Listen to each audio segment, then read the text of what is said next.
And one of my appointment setters got a call from this kid, and he was real high energy, and he's like, "You're in sales. We do this thing. It's an AI calling agent. It's going to do this and this and this." And she's like, "Sure, I'll take an appointment with you." And this young person was just so aggressive, saying, "This is the wave. This is what it is. Don't fight it. Roll with it." Then around the same time, I started getting all these AI calls, and I'm like, I will be so disappointed in the world if this is where we go, because this is garbage. Now, I will say opposite to that, I called United Airlines a couple weeks ago, needed to make a change to a flight, and it was an AI agent the whole time. And I was like, this is beautiful. I was just blown away. I was like, I'm not really interested in the small talk. I don't care who I'm talking to. You're doing a really good job. I will take the AI agent when I call you, but I don't think I appreciate the AI agent calling me just yet. Trever, how did you get started in this crazy MSP space? Yeah, thanks for having me. About 9 years ago, I actually came on board as a help desk technician, and this was a, little MSP that was doing pretty good, had a few clients, and there was a need because we were just growing. And doing the help desk thing for a little while, I was able to talk to the management and talk about wanting to serve a bigger role, maybe like talking to new sales, or maybe even just dealing with people, because I'm way more of a people person than I am a machine person. And strengths and weaknesses. They saw that I had a strength with people, and so we started going that route and started making some sales. And now that's what I do. I do sales and do client account management for the clients that we have now. Hell yeah, that's a dream for an MSP to have somebody raise their hand and say, "I want to do this," and you're a known entity. I think that's one of the bigger challenges we see MSPs have is how to crack the new sales code and how to crack the account management code. So to have a guy just say, "Hey, I want to try that," they're probably thrilled. Yeah, it is one of those things where you raise your hand and then maybe after a little while you're like, oh, I didn't realize what I got myself into. Yeah. But it still works, it's just a matter of doing it and going through it, right?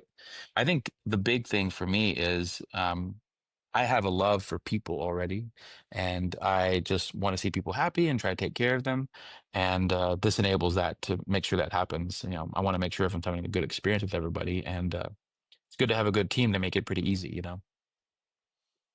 In the last probably 5 years, we've noticed this real uptick in two roles. One of them being project management. It really seemed to explode post COVID. I don't know why, but everyone started taking their project management really serious, and we were thrilled with it.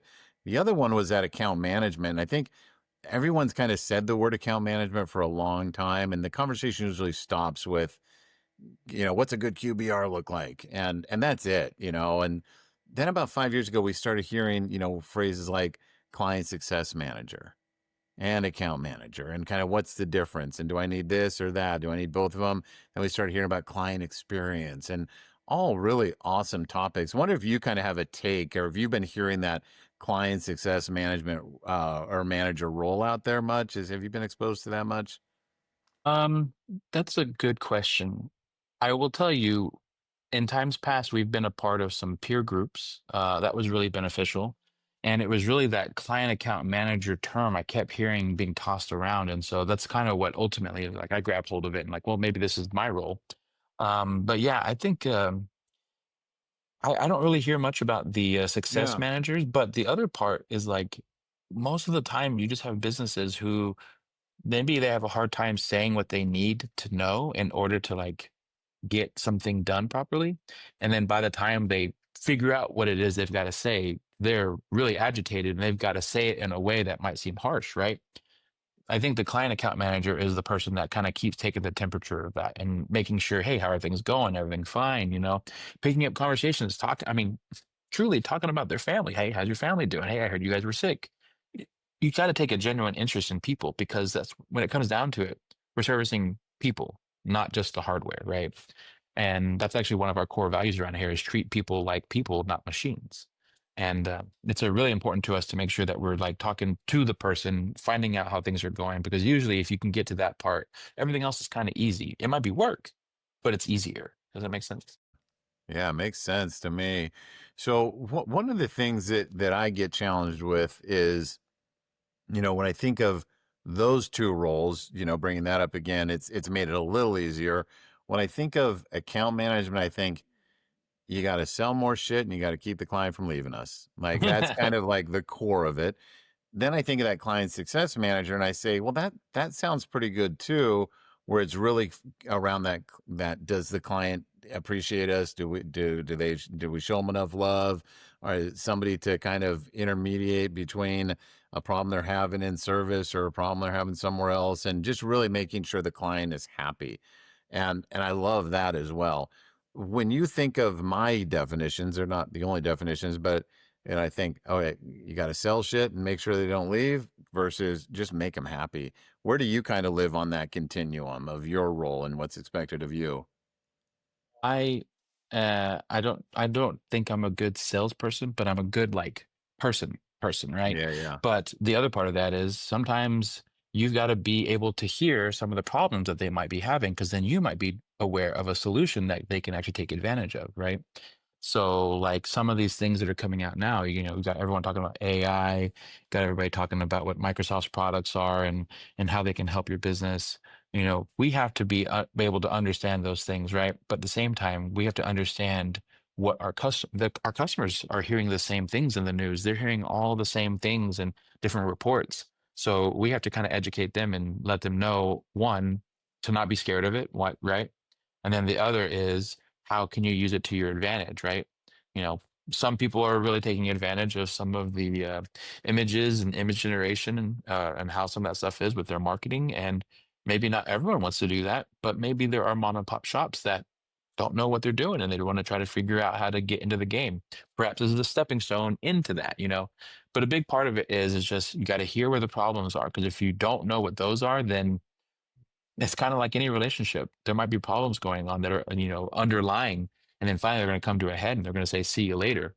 All you had to do is check in on them and make sure that they were taken care of. So it's a kind of a fine line. You want to sell them services and sell them stuff to make sure that they're getting taken care of. But at the same time, like we might have to listen for something that they don't even realize they need right now. So that's kind of a big thing. I'm reminded of this client I worked with. Just seems like a million years ago. He was in Australia. His name was Nigel Hine. Really, just brilliant guy. He was real young then. I was a little younger then, but we're in our peer group meeting. It's like 10 MSPs, all Australian. We're in Gold Coast, Australia. I'm like, this is awesome. And we're asking Nigel a little bit about how he does account management. And he was the owner, and he said, "Look, my only job in my business today is to go to lunch and go to the gym." I was like, "Well, all right, tell me more." Yeah. He's a good sized MSP. He's probably 10, 15 employees at the time, and he said, "Well, I do the quarterly review thing, but my take is they're not always going to love talking technology. I just have to be likable to them, and if I invite them to lunch, if I say, where do you want to go to lunch? I get yeses all the time. I don't come with a stack of reports. I don't come with a big agenda. It's how you doing? How's the business? What's going on in your world? How can we help you? Just conversation. He said, and then I go to the gym so I don't get too fat. He said you just go, I just go to lunch because I think the context of the conversation we're having in the room was, what does a good QBR look like? Is this enable report good? What about this? And should I show him how many closed tickets? And he was just kind of listened to the conversation long enough to just say, let me just share my take on it. And I always thought that was brilliant. But then when I get in, I talk to some MSPs that have these really amazing reports, and they're spending 2 hours prepping for that quarterly review. I'm like, okay, well, that's pretty interesting too. But I'm hearing you say more of the just go have a conversation, just go communicate. I have found that bringing reports, there's one time I remember bringing a report to one of our customers, and this is Oklahoma. We got good old boys around here. It's good, it's a good thing. But when I sent it to him, he replied to me and was like, "Why are you sending me this?" And I was like, "Well, these are the reports that are generated so that you know how your stuff's doing." He's all like, "Just tell me if there's something wrong, and then I'll address it. But if everyone's running fine, I trust you guys to do that." And so, I could keep doing that every single time I had a meeting, but I think at some point he's going to recognize this dude's not listening to me. I keep telling them not to give me this stuff. And so it's not about what I want, right? I can provide, if I wanted to, we could provide these big, and you know what? There are clients that want that. There are Absolutely. clients who want that data and they can understand it, and it feeds them uh, the knowledge of knowing how things are running. And so that's a benefit. But that's not everybody. And so you have to kind of just figure out how it is that needs to be done. The other part of that too is like I have to be better about knowing who that is. And for the ones that do enjoy that data and getting those reports, maybe that's not my default, but then that means I have to be what they need, right? So I have to kind of go above and beyond myself, get those reports, make sure that they're in a way that they are something they can digest. But it's like you have to be whatever the people need, right? Whatever that might be, even if it's outside your comfort zone. Okay, how do I do that? Maybe I talk to somebody who's better about it, and I can, we can take care of it together. Yeah, that Just a makes matter of sense. trying to find that balance. So for you, let's just pretend that you've got, 40 clients you're responsible for. We'll just use that as a basic number. Are you out there every day just meeting people? Are you, you've got four quarterly reviews due, 40 clients, 160. You got to be doing three and a half of those a week. How do you kind of manage that flow of who should I meet with next? What should I be doing? Yeah, that's a great question. I'm always interested to see what people's methods are whenever they're doing this. Um, because I feel like mine's always changing because I don't feel like there's like a specific right way or wrong way, or I guess there's plenty of wrong ways. But for me, it's a matter of just kind of getting on the phone or sending an email, trying to figure out what's good on their schedule, see what's good. I don't try to send that out to everybody because trying to do all that at the same time can be a little bit overwhelming, but just getting with them and saying, hey, end of the year's coming up. We love to get some time with you just so we can talk about how things have been running, how things are going for you right now, and maybe talk about some things in the future just so you guys can feel prepared for some of the things coming up. Windows 10 is going end of life, and Windows 11 is going to be the default. Having that conversation with people can be difficult because they can think to themselves, I just bought this computer last year. But now you're telling me it's not. So it's like we just have to make sure our communication is really good so that they understand what the needs are and what's required of them. Because sometimes they might hear us say, hey, we need to talk about this. And they're thinking to themselves, they're going to have me spend 10 grand. That's not my goal. In fact, I hate having to like come to you and say, hey, we spend more money so that you're good. Let's try to figure out what we can do with the tool sets that you have and see. And then if we need to go beyond that, we'll go there. But for me, it's not really the grind of the day to day and going in and out and seeing people. My big thing is just if I can have a conversation with somebody and try to figure out what their needs are, depending on how that conversation goes on the phone, will kind of determine how quickly I'm going to see them, whether that's in the next couple of days or maybe we're scheduled for a couple weeks. So it's pretty low maintenance for me. And the other part of that too is you got the client account management part, right? Which does take some time. It might even get to a point where it might be good to hire another person to take on some of that so that one of us can focus on new sales too, right? It's just that delicate balance of trying to do it all. But I actually have gotten some good direction recently about like trying to schedule days where, hey, these are the days that I'm working on client account management. So I need to reach out to these clients. And then on these days, I'm working on sales, right? So that's actually something I'm implementing right now. Okay, so you are the hunter and the farmer. Yes, exactly. The CEO does help me with some of the sales and whatnot, but the way that we talk about it is someone's got to be the responsible one for it. One throat to choke, right? So if something bad's going on in sales, well, whose throat is that? That's mine. So that's who we choke, right? That's what we got to get on. But if it's like finances, I don't deal with finances. The other person does. And so if something's going on with finances, hey, what's going on? It's just kind of everyone trying to wear the right hat. That's right. Well, that's interesting. I was just down in Florida all day yesterday with a client and three owners, man. And the one kind of minority owner or about to be part owner, he's the sales guy. He's the account manager. The owner is, obviously a good salesperson. You put him in front of somebody, he's going to get something happening. And the structure that we discussed yesterday was exactly that. It's, hey, you minority owner, you are the sales director. A tool you have in your tool belt is the owner, but Exactly. you're responsible for ensuring that our growth goals are met and you're utilizing the primary owner as needed. And that resonated very nicely with them. So it's all different ways to get the job done for sure. It's a But yeah, go ahead. it's a balancing act, right? Because we all have strengths and weaknesses. There are thing time management. I'm not great about. CEO, fantastic. He's like, he has a schedule he always keeps to, right? And so it's like you play to the strengths so that the weaknesses don't feel so bad. And if you have a good team, then everything feels like it can roll really well. So you've got, the mandate to grow the business, get new clients, keep the current clients happy. Man, that's a tough one. And I think, whatever size you are, that makes sense for the size you are. But man, that is tough stuff. So it sounds like you're implementing some strategies for yourself to say, this is the time I'm going to try to dedicate to this type of activity and some time to that type of activity.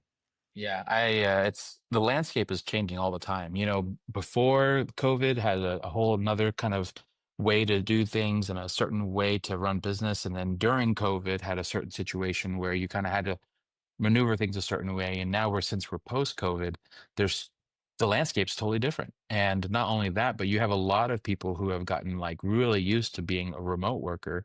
And so there's a whole other set of security that you have to try to involve in your stack, right? And so this is just this thing that's constantly changing. And so one of the things that I'm trying to do to make sure that I'm not getting left behind by anything is keeping up to date with some of these webinars. Even podcasts like yourself, like there's a lot of good information that you might hear and think, oh, I never thought of it that way. And it might take your business on just another trajectory because the whole thing is ebb and flow, right? It's always going to change. It's always going to do something else. And so if we can kind of just make sure that we're staying ahead of it and understanding some of these things, then we should be okay. You know, stranger Yeah. things have happened. We'll be right back with more, but first, here's a quick message from Bering McKinley.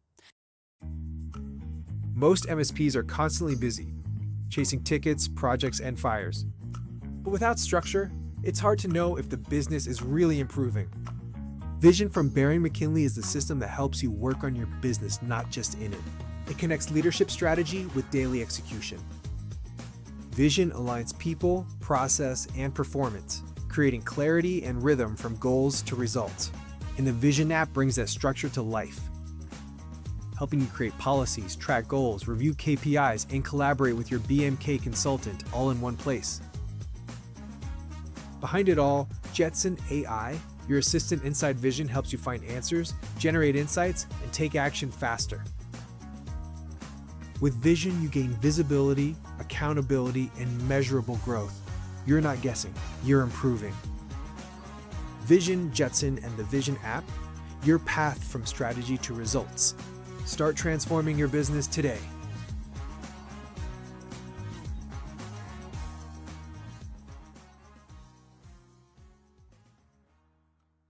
All right, let's get back to the conversation. That's right. So when you think about, how you manage these various activities, some very different than others with the prospecting versus the current clients, how are you kind of attacking that net new business, those new logos? What's kind of your strategy? Are you cold calling? Are you knocking on doors? How are you getting out there to meet strangers?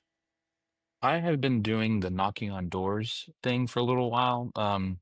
You know, sometimes it's not really a welcome thing, and you want to be respectful too if there's signs, whatnot, people's, not wanting any solicitation or anything. So I try to be respectful of that. That does make it a little bit difficult, but I make note of where the business is and who is there, and then I can come back to my computer and maybe I can find that person and generate an email.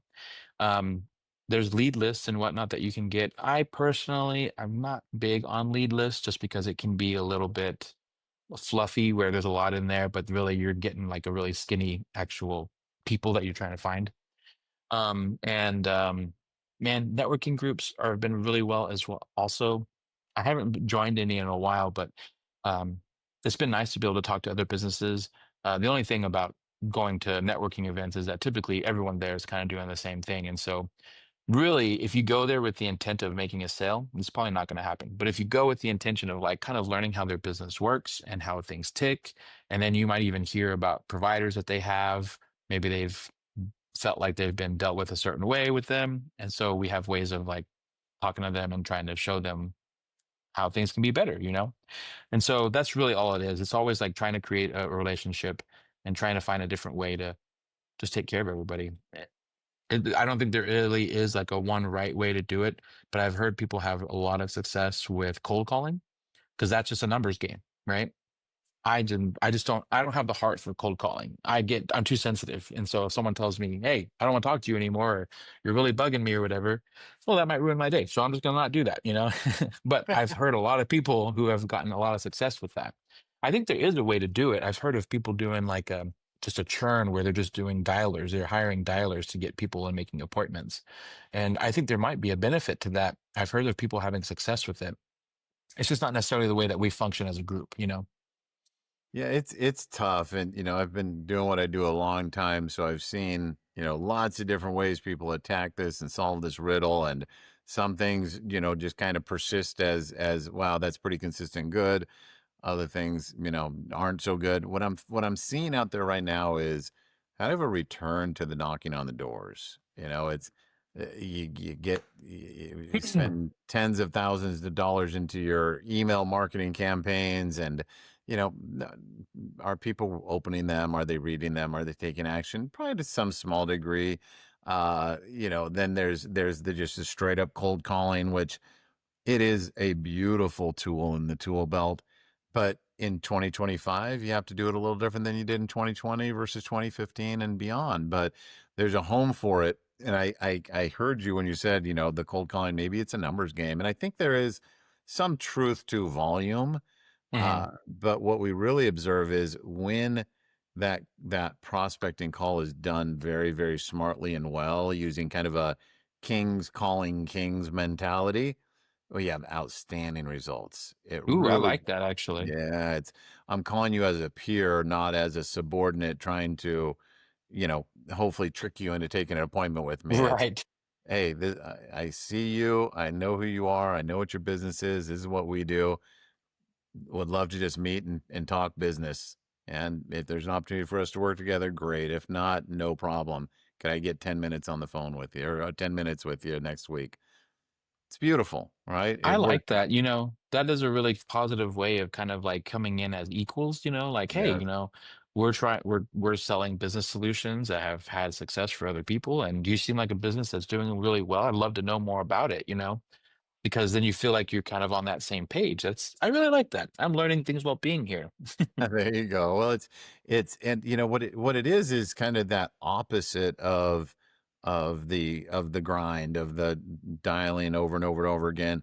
And those services, man, there's so many of them, and they all, some last longer than others. And the sad part is, I know a lot of the owners of those companies, the founders of those companies, and they're all good people, and they want it to work. They're not snake oil salesperson. They're not, trying to get one over.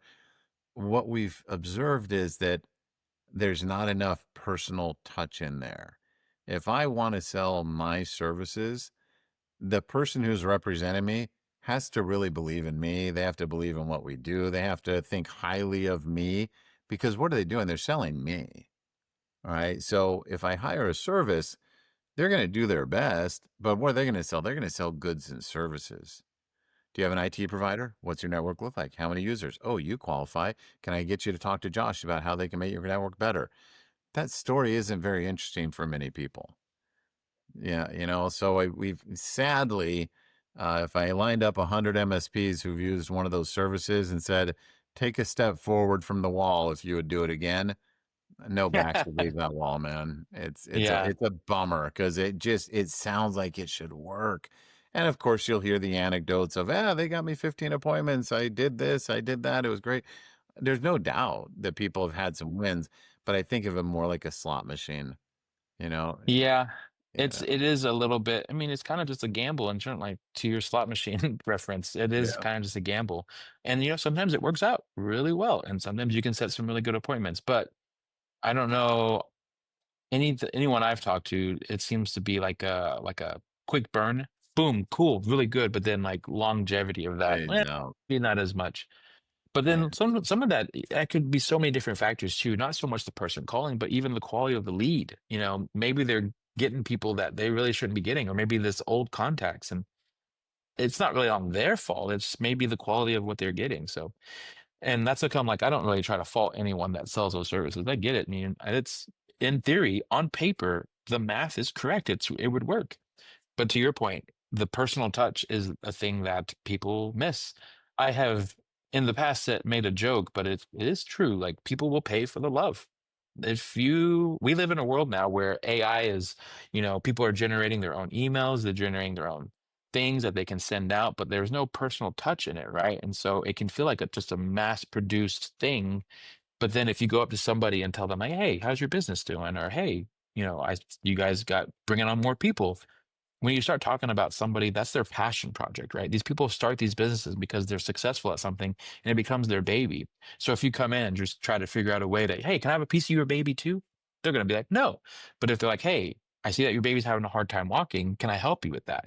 That's a whole other thing, right? It's a whole other conversation. And I just keep coming back to the fact that people will pay for the love because there You're is no onto love it. out there right now. It's funny. I get probably 15 to 20 voicemails a week on my cell phone. I don't know how I got on this list, but it's everyone trying to say, we've got a line of credit for you. We've got, you can borrow this much, all this stuff. And they have different tricks. And as a kind of a student of sales, I don't mind it too much. But if I listen to those voicemails, it's like, oh, this was AI. This was an AI voice, an AI program. And I try not to be too much of a hater, but it's just like there's no version where there's much I'm going to be interested in talking to a bot cold calling me. Then one of my appointment setters got a call from this kid, and he was real high energy, and he's like, "You're in sales. We do this thing. It's an AI calling agent. It's going to do this and this and this." And she's like, "Oh, sure, I'll take an appointment with you." And this young person was just so aggressive, saying, "This is the wave. This is what it is. Don't fight it. Roll with it." And then around the same time, I started getting all these AI calls, and I'm like, I will be so Yep. disappointed in the world if this is where we go, because this is garbage. Now, I will say opposite to that. I called United Airlines a couple weeks ago, needed to make a change to a flight, and it was an AI agent the whole time. And I was like, this is beautiful. I was just blown away. I was like, I'm not really interested in the small talk. I'm not, I don't care who I'm talking to. You're doing a really good job. I will take the AI agent when I call you, but I don't think I appreciate the AI agent calling me just yet. You're right, because people will look at that. Like if you call into a place and you have an AI agent, you're calling in to complete a task. You're not calling to have a relationship. You're not That's calling right. to check and see how everyone's doing. You're trying to complete a task. That task is completed. Therefore, you had a great experience. That's No one right. asked you about your day. No one was trying to, fluff you up a little bit. You got the task done, right? That's But right. going the other way, if the task is to get my attention, well, that's not how spend my attention, right? And so it's just something that it's a disconnect. But we're just starting this, right? It's the future is very bright. Let's see where it goes. Perhaps it will be. But the other part of that too is as much automation is going into some of these marketing things, people will miss the face-to-face interaction. And I'm sure I might send an email that they might reply to and say, was this AI generated? And it's like, no, it was me, it was me Right. saying that. And That's then right. if they ask like, hey, did you get any help with AI? Well, we'll talk about that later. But that was me. It was that messaging is from me. But it's just the Right. landscape that we're in right now. Yeah, that's the evolution. And I think, to your point, one of the things I had a client in sometime in the last 6 months, like, how you doing? How's it going? He goes, yeah, we're starting this another marketing campaign, and we're sending out mailers. And I was like, dude, what the fuck are you talking about? You sending out mailers? Like, what is this, 1980? He's Right. like, no, no, no, check it out. He said, everyone's email box is flooded. Everyone's so conditioned to not answering their phones if it's not a number they recognize. We're going to try this where we just have a really bright, colorful envelope, and we're going to hand write it. And, I think we'll get some traction. I don't know how that's playing out, but I just thought it was interesting. I hadn't heard of anyone sending out a mailer in years. And Hmm. this is a modern guy, smart guy, good business. It's like, all right, well, if you're doing it, let me know how it goes. That's pretty cool. That cycle of just what's old is new again type of thing. Someone approached me recently actually talking about mailers, and I kind of had the same thought, like, it's just junk mail, right? But it's true though. We are conditioned to we have focused inboxes now, right? So everyone knows that we're going to get a bunch of junk, and so we're trying to weed through it from the default, right? We're not even going to see some of that stuff until later. And so there is just going to be a way to, how do we get through the mess and how do we get through the clutter of everything and actually talk to somebody? And unfortunately, you might be right. It's funny, there's now that I get a piece of mail in the actual mail, it's like, oh, what is this? Right, And there was right, a time where I didn't care. It used to be that way for email. Oh, what email did I get? And it right. is kind of turning itself on its head a little bit, where that personal back and forth is going to be way more valuable than just getting something in your inbox. Doubt. I get the mail at the house. I forget about it. It's, a half a block down. I got to use the key, open it up, and I won't go for weeks, and it's this stuff full of shit. And I'm Yeah. like, I can go through that in 5 seconds, and most of it ends up on the left, some of it's on the right, and it's like, oh, no, that was some marketing thing, but good on them. I opened it. I hmm skipped 40 of them, but I opened theirs, so there might be something to that.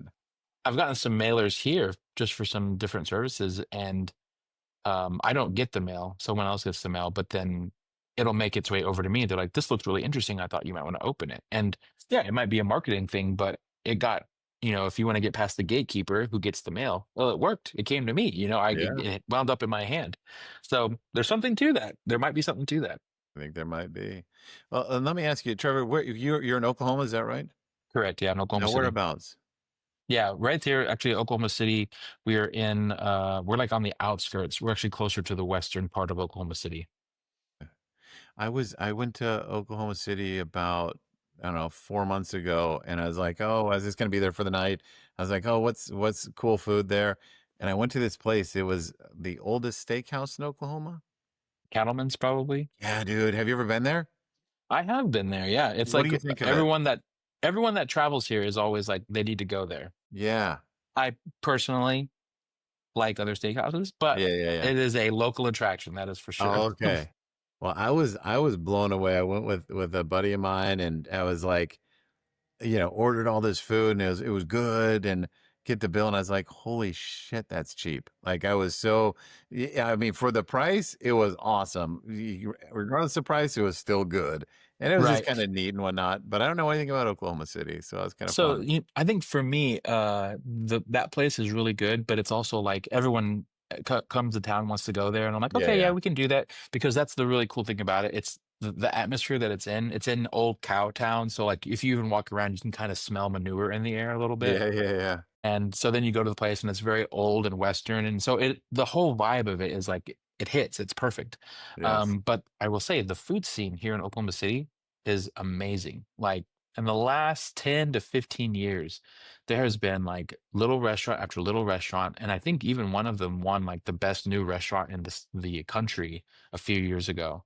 And it's like this new age fusion thing where you don't have a menu, they just make something every single day. And it's amazing just the scene that has taken place here. A lot of people talk about Austin and the food scene there and all that stuff, but I'm thinking Oklahoma City is a pretty getting there. It's getting there They're a pretty good. contender. Huge That contender. I mean, there's a reason why I've gained so much weight living here. So one of the things that I was just kind of taking note of with my buddy was just like, what is the business culture there, or what is kind of the growth, or what's coming up, and he said, we're an older IT firm, so we just serve our oil and gas. We serve big manufacturing. I was like, that's cool. He said, but I think it's kind of becoming a little bit of a tech hub. And we didn't talk much about it, but what's kind of your prognosis or outlook on Oklahoma City as being a great viable city for tech? So, he's right. Oil and gas rules reigns here. That's just what it is. I don't think we have a couple of oil and gas customers. They're not part of our managed services, but they like, we help them from time to time. But the scene is really diverse. Like, there's a lot of stuff going on here. There's actually I'm kind of curious how this is going to turn out, but I think there's a lot of like, not bioengineering, but biomedical stuff going on here. So it's kind of like growing in different parts. And there's actually an MSP I've talked to in the Boston area that they had kind of the same boom. I've been wanting to pick his brain just to see how did they talk to these ones and figure out, these are high-end industries who might already have a plan for some of these services, but is there something that we can fill the gap, somewhere in there? A lot of small businesses around here, a lot of little businesses that are thriving. Um, I think we talked about already some of the verticals that we have. We have like CPAs and law offices. There's just really a lot of diverse little groups around here. And truly, I think our biggest customer that we have, it's municipalities. So there's like 600 users, but we're not their full IT. It's a co-managed situation. We're finding a lot of companies like this that have a bigger footprint, but they might need a little bit of help from time to time. And so our pitch to them is always like, we'll come in and help you, but you could be the one that saves the day. You will make you look good, right? And that's been pretty helpful because there are things where they're trying to take care of business, but maybe there's backup solutions that they're not thinking about. Maybe Right. there's network solutions they're not thinking about. And then those ones will talk to other businesses and talk to them. And so that's just kind of how we do it. We don't have really a good pulse on what the market's doing and the industries and whatnot, but we try to make it clear to the people that we deal with is like, hey, if you know someone that has not been treated the right way when it comes to IT, give us a call. We'll try to change their mind and show them it can be done differently.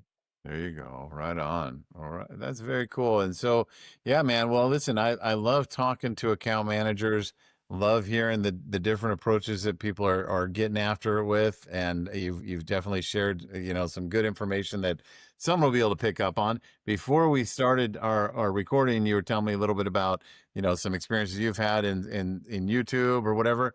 Where can people find you? Where do you want people to find you out there in the world, Trevor? Yeah, I'll stick to the Summit Technology Group stuff, but There for you go. now we're just doing everything on LinkedIn. Summit Technology Group on LinkedIn. I don't remember the link of it at the moment, but maybe I'll send it over to you and we can flash it There you somewhere. go. Sounds But good. that's kind of our main way of getting a hold of us. We do have like a Facebook page that we do things on, an X account that we do things on, but typically it's LinkedIn is where we're looking for business owners, and that seems to be the best place for us to find them. So that's the best place And to find me. I'm on there as well, Trever Jennings, Trever. That's the only thing. there you go. And yeah, look me up, hit me up, and I love to share ideas with anybody that I might be able to glean some good ideas from them too. I need all the help I can get. Outstanding, Trevor. Thanks for joining the podcast today. Thanks, Josh. All right. See you, man. Bye bye.